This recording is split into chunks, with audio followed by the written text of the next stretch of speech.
Alors, aujourd'hui, on va décortiquer ensemble un concept vraiment puissant, inspiré des travaux d'Anthony Robbins, l'amélioration constante et sans fin, ou CANI.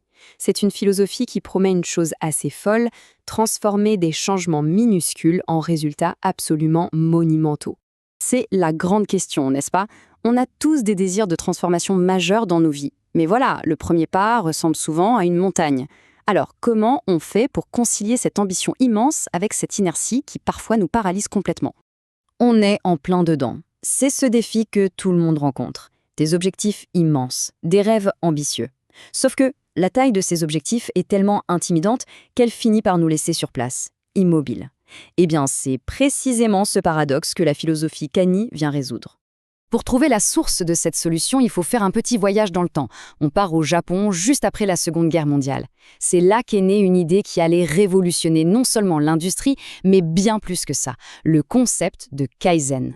Et ce qui est fascinant, c'est le rôle joué par un expert américain, W. Edward Deming.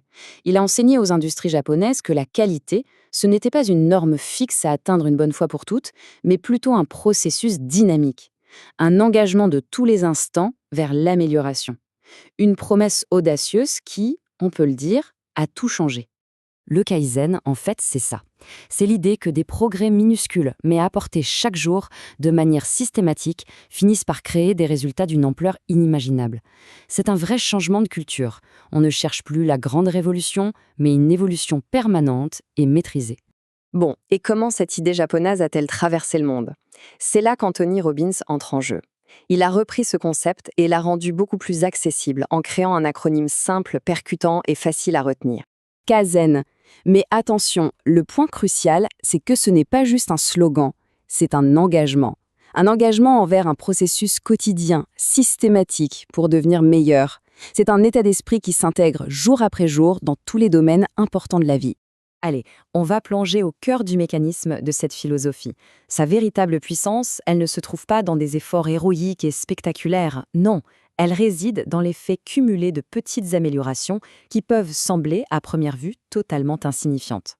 Pour bien comprendre, rien de tel qu'un exemple concret.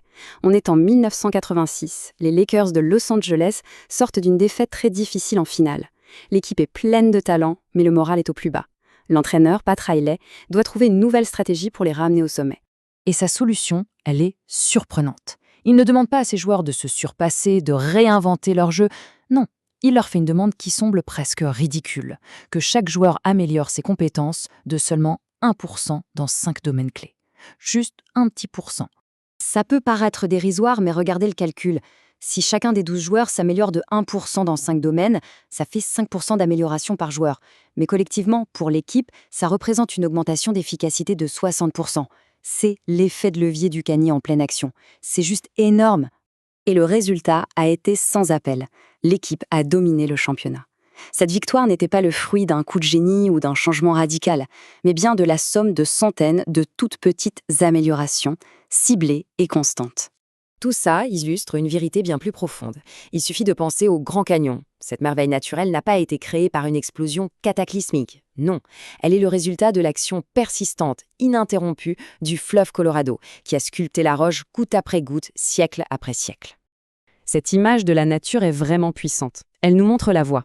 Mais alors comment appliquer cette force tranquille et persistante dans sa propre vie? C'est là qu'on passe à la pratique de tous les jours. Il faut vraiment comprendre que le CANI n'est pas un outil qu'on sort de temps en temps. C'est une discipline globale. Elle s'applique à tous les aspects fondamentaux de l'existence. La carrière, les finances, les relations, la santé physique et le développement personnel. Pour ancrer cette habitude, Robbins propose un rituel très simple. Chaque soir, se poser ces 3 questions. Elles orientent l'esprit vers l'apprentissage, la contribution et la gratitude, qui sont en fait les moteurs de l'amélioration continue. Au-delà de la simple réussite, adopter cette mentalité apporte un bénéfice bien plus profond. Ça redéfinit complètement notre idée de la sécurité dans un monde qui, lui, change en permanence. La plupart des gens cherchent une sécurité à l'extérieur, un bon job, de l'argent, des possessions. Le truc, c'est que tout ça, c'est fragile, ça peut disparaître. La véritable sécurité, la sécurité interne, elle vient de la certitude qu'on peut apprendre, s'adapter et grandir chaque jour. C'est une capacité que personne ne peut nous enlever. Finalement, le point crucial à retenir, c'est peut-être cette phrase. Le succès, le bonheur, ce ne sont pas des destinations. Ce sont en fait les conséquences directes d'un engagement de tous les instants envers cette croissance personnelle. Ça nous amène à une dernière réflexion, sans chercher la révolution, mais simplement le tout premier pas. Quel petit domaine de la vie, la santé, les finances, une relation, pourrait être le point de départ d'une amélioration de 1%, en commençant maintenant?